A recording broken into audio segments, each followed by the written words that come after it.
Today, we're going to deal with self-image.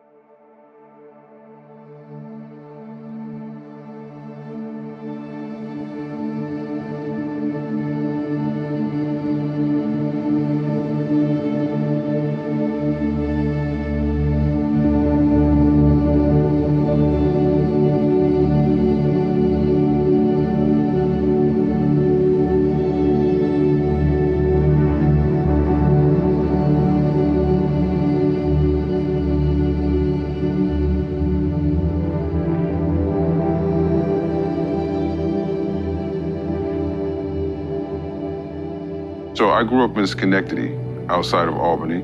That was an amazing, traumatic roller coaster of a ride. During that time, emotions weren't really the thing to do. What made it difficult was getting older and not really learning how to process my emotions. I really didn't know how I was projecting myself to the world, let alone to myself. And then what really happened through those processes, it made me not trust the aspect of how I looked at myself. Because I looked at one point in time as some people in my family as monsters. I went through a whole range of emotions internally trying to deal with the aspect of dealing with somebody else's trauma, let alone my own trauma. And then what do we do with this if we don't talk about it or if we don't heal from it? My dad and I had a conversation that I know most people in life wish they could have with someone, especially their parents, about everything that they've ever felt. And because I was so angry and had so much rage, I wasn't really afraid to tell him all the things that I felt either. And at that point in time, once I started talking and I just let it out, my dad stops and he's like, man, I didn't know I made you feel that way. I felt that same way as a kid. And I sort of was like, huh? What do you mean you felt the same way as a kid? And then my dad starts to tell me about a lot of things that I never knew before. About how he grew up as a kid, about what happened to him as a kid, about ways that his father made him feel, and he was repeating the similar cycle that he just now was realizing. And at that point in time, I had a deeper realization of we were two hurt boys that were literally going through life, and then we came to that same place as two hurt boys that decided to heal and start to really reflect in how do my own children look at me, and how am I going through this whole cycle with them. So that process of dealing with self and dealing with the image with self was a deep theme that I didn't know was affecting me so badly. And that I didn't know needed to be healed so badly at the same point in time. So then going through that aspect with my father and then going through that aspect with myself, that was the first time that I really realized that I could be kind to myself. That I could start to look at myself and then actually do something that was very difficult to do, which is look myself in the mirror and tell myself that I loved myself. In that aspect, this is my introduction into the exercise that we're gonna do, which has to deal with self-image. So I wouldn't expect you all to feel like this is a poetry writing class at any point in time. This is more or less a reflective mirror that we're gonna go through this exercise with of how do you see yourself? How do you wanna see yourself? All right, 2 minutes starting now.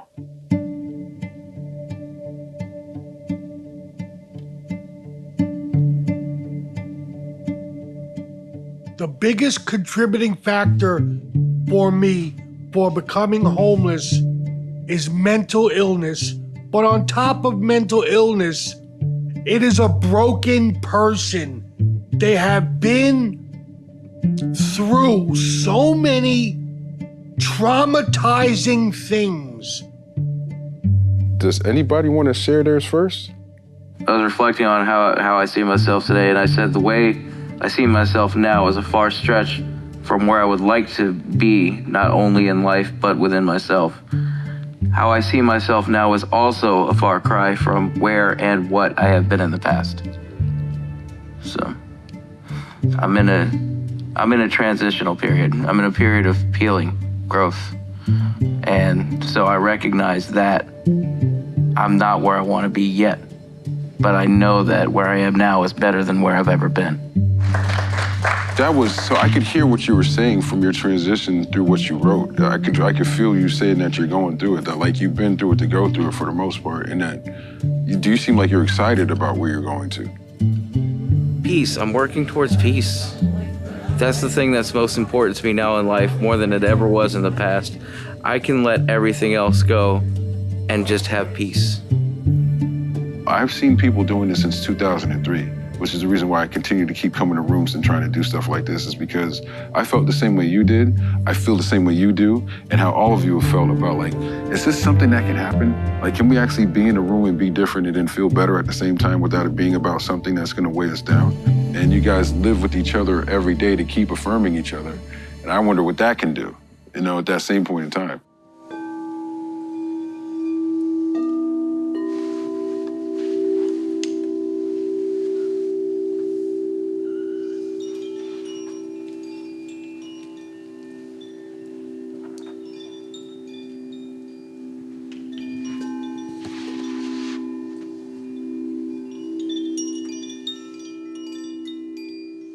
Dealing with self-esteem and the fact that we don't really get a chance to really dive into how we feel on a normal basis, because really, you guys are in a very unique situation, but I'm pretty sure you can think about different times in your life where it was probably very hard to talk about how you felt.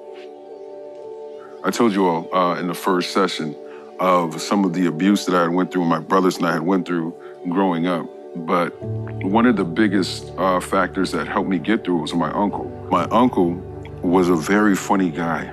He was hilarious. And he had taught my brothers and I how to laugh through any circumstance, how to laugh through all these different awkward scenarios in life, painful scenarios in life. He was one of those people that could make me forget about anything else I was dealing with in life and just really just be in the moment. But my uncle, through his transitioning, not only gave me a bunch of old memories of things that like I had already processed through, it showed me how strong I was to process, not only through that, but to continue to keep processing my life in general, so that way I could grow as a person. It came through a cathartic and healing moment for me to do. Otherwise, I don't know what I'd be doing if I sat there and didn't owe myself the fact that I should love myself and talk to myself better, so that way I could heal myself. You all have so much experience too, that when you share it, there's equally as much power that comes from the words that you choose to share and what you choose to write. But I want you to focus on, how do you want to speak to yourself? How do you want to feel about yourself? And then take time and choose those words that you want to say to yourself in any way, shape, or form. All right? You guys ready? 2 minutes starts now.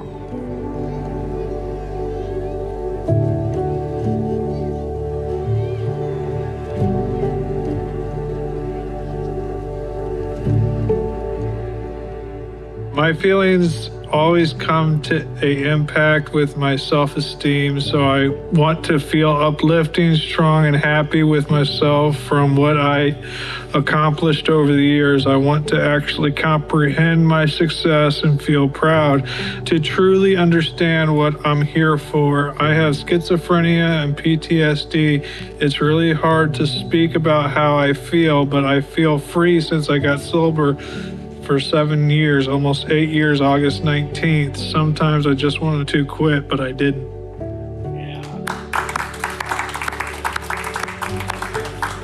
Okay, you're audible, Richie. Why was it a year? It touched me when he says it's hard for me to talk about my feelings. But then in the next sentence, he started to talk about his feelings.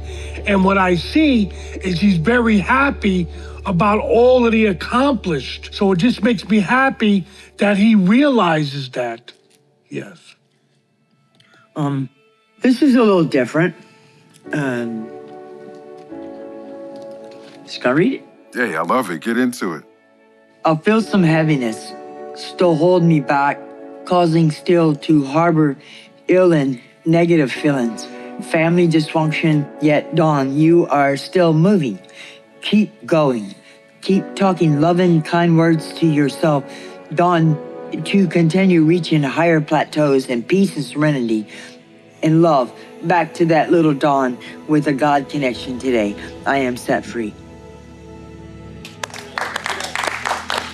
That was wonderful. Today it's about I need to speak positive, loving things to myself and respect me so that I stop being judgmental and loving and kind and considerate to others. You want to say something? Yeah, I believe that affirmations are so important for us because we're all retraining our brains from trauma and suffering. We always have to remember that we're powerful, that we're strong, that we're loved. I believe it's retraining our brains to not be negative, that I don't feel good or I don't have any money. We're always abundant. And it's hard to wake up every day and I'm powerful and I'm beautiful. Sometimes you don't feel that way, but we have to. It's important for us to retrain our brains into thinking positively. Through all the stuff that we go through every day, but to still keep growing in the program.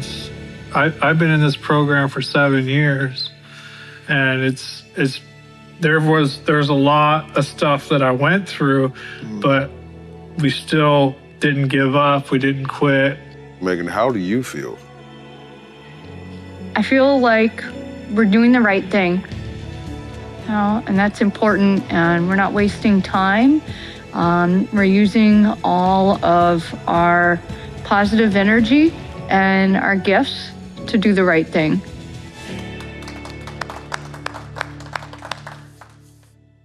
So, the third topic we're going to talk about, fear. Going through the aspect of learning how to see myself differently, speak about myself differently, brought me to the places of, all right, now, walk through the things that you've always been afraid to walk through, and walk through knowing that you're afraid to do it initially, and then understand that on the other side, things are going to be better, and you're going to be a lot different. I guess the thing that I was really afraid of before I decided to use my voice and actually be more emotional and vulnerable, and going through those thresholds, was I didn't know who I was going to be, and that scared the mess out of me. I wanted to see what it felt like to be content, then joyful, then optimistic, and then free of other things that I could control. Do I really want to keep living gripped by anything, let alone being afraid to be myself? And in those moments, it's kind of hard when everyday life seems like it's not changing, that you can actually hold on to that little spark and make it a reality. There's the person that you're becoming, and then the person that you used to be. That person who you used to be starts to dissipate, and that person you're becoming also has to come in. Our challenge today is we're gonna take something that we might have been afraid of, and we're gonna write about it like we're not afraid anymore. We got 2 minutes starting now.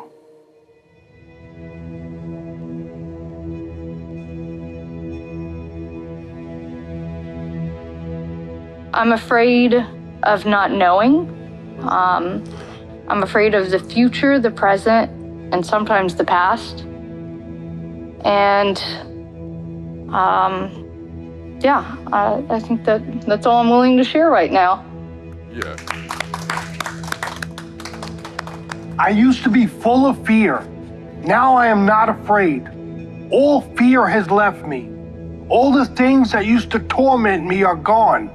But I'm afraid now of dying because I want to enjoy not being afraid. Okay, Megan, you were audible. I heard you. You were audible. You made a sound. I've had a lot of opportunities to speak with Richie and get to know Richie over the years. I know where he's come from, what you are and what you're becoming. And I think you're truly living in that not fearing. And I love that the universe is like conspiring to bless you all the time, and you're aware of it and you deserve it. Everybody deserves it, but I'm just particularly happy that good things are happening to you.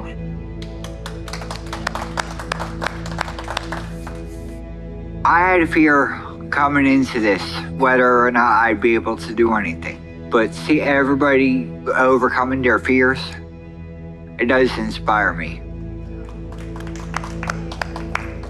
There's a stage where I'm kind of at right now in my life where that fear is always present, but you're always overcoming that on a day-to-day basis, a week-to-week basis. And you know that there's nobody in this world that you can't become. There's nothing that you can't tackle in this life.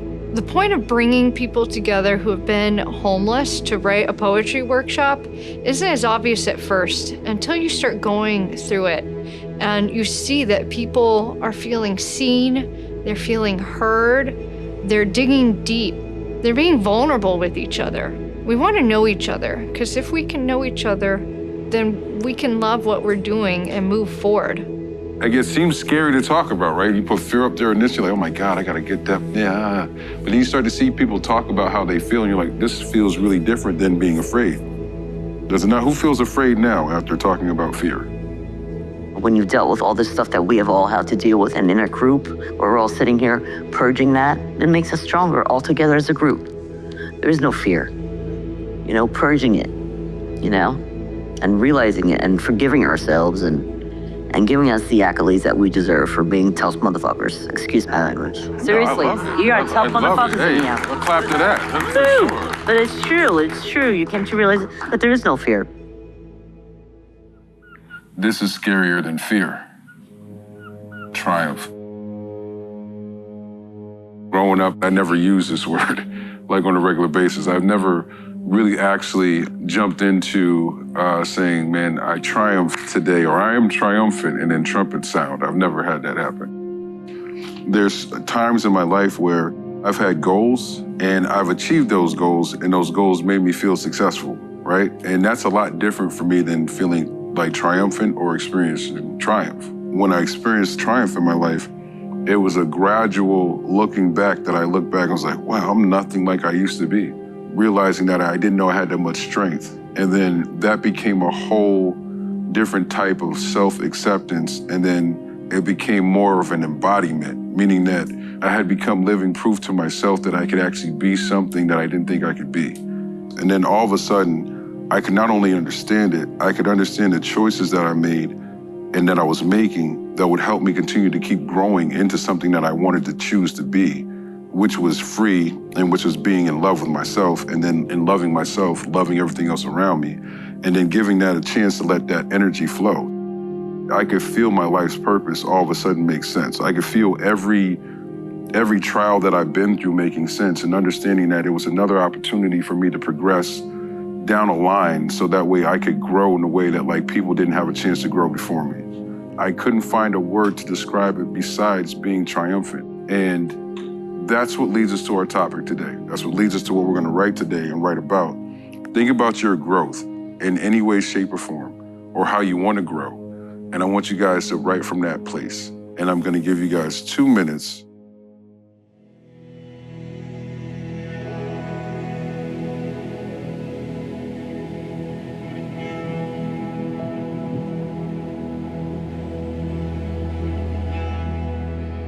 I am victorious over my fears. I am victorious over my self-esteem. I am victorious over my self-image. I am victorious over my past. I notice my triumph. Everyone sees my victory.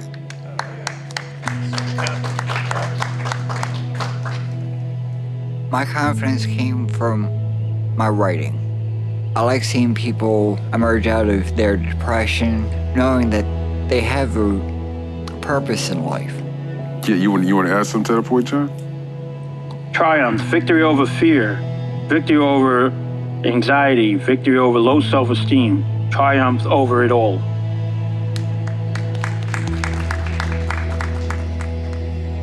Is there anybody else that wants to share their piece? Gave love but was not given love. I was the giver and people surrounding me were takers. Today I'm developing structure and surrounding myself with people that love me. I'm becoming lovable and triumphant in my progress. Please, go ahead. Triumph. All my life, I have broke the rules. All my life, I got the same result of me breaking the rules. I got in trouble. Now I am triumphant because I refuse to break the rules. And my life is so much better. I have triumphed of breaking the rules. That was awesome. Sometimes we lose track of all the positive things and the stuff that we're learning because people's lives are changing in this program. And it's so good to talk about that. Being able to take what we've experienced and say like the pain we've been through and turn that into healing is something that's really powerful, but something that we can pass on to others. It feels good. I feel like I'm back in my element where I can talk to people and relate because I've been through a lot. For me, there's always another chance always comes up. You can't give up. You can never give up. You can do it. Are you ready? No one can hurt me. I am free now. I can handle anything life puts in my way because of my experiences. I choose to love anyway. I choose the people in my life who build me up. I let go of those who tear me down. I deserve happiness, peace, and to be loved. When people take a chance to see themselves, be themselves, and then speak for themselves, and then declare things for themselves, I feel like you're at a point of growth that's not just serious, but you're, again, starting to embody something that you're trying to practice on an everyday basis. I feel triumphant by hearing everybody's testimony because it just shows that we can heal, that we can have these conversations. I'm gonna take a page out of your book where you said once that the hardest conversation is the one that you don't have. And we're here having the hard conversations. And interestingly enough, it's about ourselves. Thank you all for your time, your energy, your commitment, and for you to be brave enough to see yourselves. This stuff came from you. All I did was just really create an atmosphere for you to see yourself. So from one mirror to another, I'm saying I appreciate you all for your energy. And know that you're not thanking me. Thank yourself for what you were able to do for yourself, and then share that in the room with people that were doing the same thing. I really appreciate it, sincerely.